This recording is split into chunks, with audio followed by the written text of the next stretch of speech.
animalzinho está sem andar, tem alguma dificuldade de locomoção, então fica aqui que esse vídeo é para você.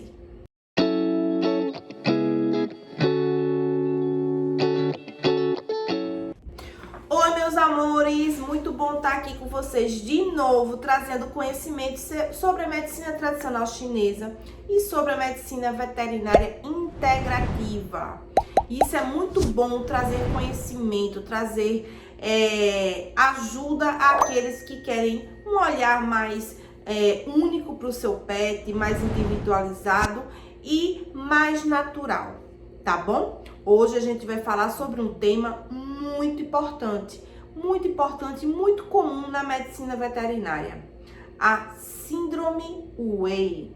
Isso mesmo, a síndrome Wei é muito comum na medicina tradicional chinesa e no dia a dia do médico veterinário. Você, médico veterinário, que quer conhecer um pouco mais sobre esse universo da medicina tradicional chinesa, deixa aqui um comentário no vídeo que a gente entre em contato com você e coloca você no nosso grupo exclusivo, tá bom? Então vamos lá? Mas o que é uma síndrome Wei?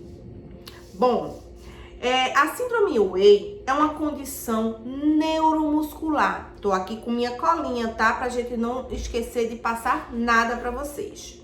A síndrome Wei é uma condição neuromuscular que afeta cães, gatos e qualquer espécie, tá bom? Especialmente as raças pequenas ou miniaturas são muito acometidas, mas isso não quer dizer que os animais de médio e grande porte também não possam ser, tá? O termo Wei na medicina tradicional chinesa quer dizer fraqueza. Wei quer dizer fraqueza. Em termos práticos, é como se os músculos do animal começassem a perder a força de forma progressiva, lentamente, tá? Principalmente das patas traseiras. Mas a síndrome Wei, ela tem uma característica muito forte. Ela inicia-se no trem posterior e ela vai para o membro anterior, ou seja, ela fica com fraqueza nos 4 membros, tá bom? Isso é muito importante da gente saber. Então, aquele animalzinho que tá com dificuldade em locomoção, aquele animalzinho que não consegue mais pular na cama, que não consegue mais fazer aquele passeio grande que fazia com o tutor. E aí, com o tempo, vai diminuindo a musculatura, aquele animalzinho que já não tem muita força também no membro anterior. Isso vai ser diagnosticado com síndrome Wei. A síndrome Wei tem uma característica importante. O animal, ele não sente dor. Ele sente fraqueza, dificuldade de locomoção, de levantar. É diferente da síndrome Bi. Nós vamos ter vídeo sobre a síndrome Bi aqui também no canal. Que vai estar com dor. O animal vai ter dificuldade de locomoção por conta da dor. A síndrome Wei é dificuldade de locomoção por conta da fraqueza dos músculos. Bom, vamos lá. Quais são os sintomas? Vamos ver aqui os sintomas. Os principais sinais clínicos da síndrome Wei.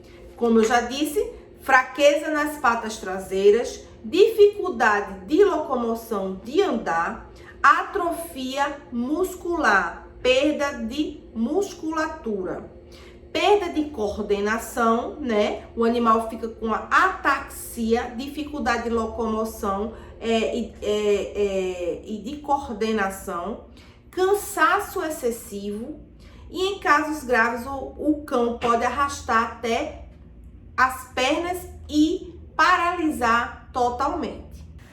E aí é muito importante observar os sinais e os sintomas, porque quanto mais cedo começar o tratamento, mais rápido e eficaz é o tratamento, tá bom? Então vamos lá.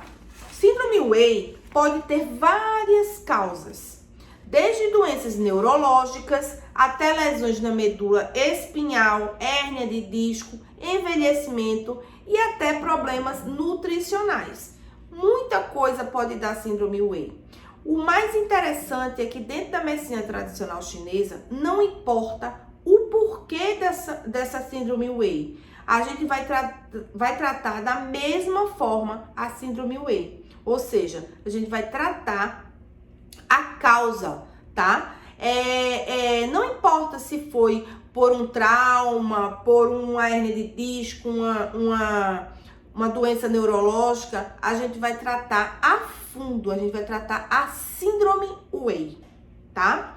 É muito comum a síndrome Wei acontecer também depois de alguma infecção, alguma virose, tá? É muito comparada à Guillain-Barré, que acontece nos seres humanos quando eles passam por alguma infecção, algum vírus, e aí eles começam a perder também as forças dos membros e da musculatura. Então, a síndrome Wei é muito caracterizada por essa perda de movimento e pela fraqueza, tá? Algumas raças podem ser mais propensas a isso, né? O Dachshund, o Poodle, o Shih Tzu e o Lhasa Apso. Eu já peguei muitos pacientes da raça Shih Tzu, tá? É um animal muito propenso a ter a síndrome Wei. Então, é muito importante você observar o seu animalzinho após uma cirurgia, após uma virose, após uma infecção que foi tratada e curada. Muitas vezes o organismo, ele meio que inflama, né? Ele libera tanta, como é que eu posso dizer... anticorpos no organismo, que às vezes é até um pouco exagerado, e aí começa a ter uma batalha entre o organismo, o sistema imune e a inflamação, e acaba que começa a ter a síndrome Wei, tá? Mas como é feito esse diagnóstico? O animal ele vai começar a ter dificuldade de locomoção dos trens posteriores, e isso evoluindo para o trem anterior, ou seja, os membros posteriores e anteriores, e fraqueza até chegar um momento que ele não vai conseguir se mexer. Muitos animaizinhos já chegaram até mim apenas mexendo o olho, tá? Então, é muito caracterizado por essa falta de movimento e de força dos 4 membros, tá? Então, assim, muitas vezes pode ser por alguma infecção, após algum vírus, e a gente tem que estar atento a isso. Então, alguns exames devem ser importantes nesse momento. Eu gosto muito de pedir um hemograma e um bioquímico para ver como é que estão a parte imunológica, a parte hematológica, né? E as funções renais e hepáticas, tá? Outros exames complementares, como o raio-x, para a gente descartar um trauma, né? Ressonância magnética pode ser feita também, tá? Mas é muito importante, a primeira coisa que você tem que fazer é um hemograma, pra gente ver como é que estão a parte vermelha e branca desse sangue, tá? E a síndrome Wei, ela tem tratamento. O mais importante é isso. Todos os animais que chegaram até o meu consultório com síndrome Wei, nós reabilitamos. Reabilitar é um ato de amor. Então, assim, nunca desista do seu pet, tá?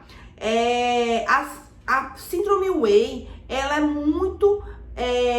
ela responde muito bem ao tratamento, tá? E quais são esses tratamentos? A acupuntura, principalmente. Levar energia para esse corpo, fortificar a energia desse corpo, que está fraco, deficiente, né? Então, a acupuntura, a moxa-terapia, moxa-bustão é maravilhoso para aquecer um corpo que está frio, tá? A eletroestimulação pode ser utilizada, O ozonioterapia é muito importante, porque vai atuar de uma forma anti-inflamatória e também vai atuar na mitocôndria celular, levantando a imunidade desse animal, tá? Deixando ele mais forte, mais ativo, mais oxigenado, tá? Outras terapias, com a fisioterapia é importante, o uso de fitoterapia chinesa, que vai desbloquear esses meridianos que estão bloqueados ou deficientes, tá? Tônicos de sangue é muito importante. Existem vários fitoterápicos que podem ser utilizados na síndrome Wei, tá? E assim, alguns cuidados devem ser utilizados, como evitar os pisos escorregadios nessa fase de reabilitação, usar tapetes antiaderentes, antiderrapantes, né, que o animal não escorregue, e fazer regularmente o tratamento com acupuntura. Eu digo que para síndrome Wei, o mais importante é a medicina veterinária integrativa. A acupuntura é uma parte dela, mas a fitoterapia chinesa é muito importante, muito importante. Alguns fitoterápicos tônicos de sangue vão ser super importantes nessa fase, né? Eu vou deixar aqui descrito alguns fitoterápicos que vocês podem estar utilizando para tonificar esse sangue, tá? É muito importante que vocês tenham esse diagnóstico precoce para que possam começar a utilizar a fisioterapia e a acupuntura o mais cedo possível, tá? E a medicina veterinária integrativa também, tá? E é assim que eu termino esse vídeo hoje, falando de um tema tão importante, né? Tão recorrente na medicina veterinária. E você, médico veterinário, que esteja querendo saber um pouco mais sobre a medicina veterinária integrativa, sobre a medicina tradicional chinesa, deixa um comentário aqui no vídeo e entre no nosso grupo, tá certo? Porque é sempre bom saber que reabilitar é um ato de amor.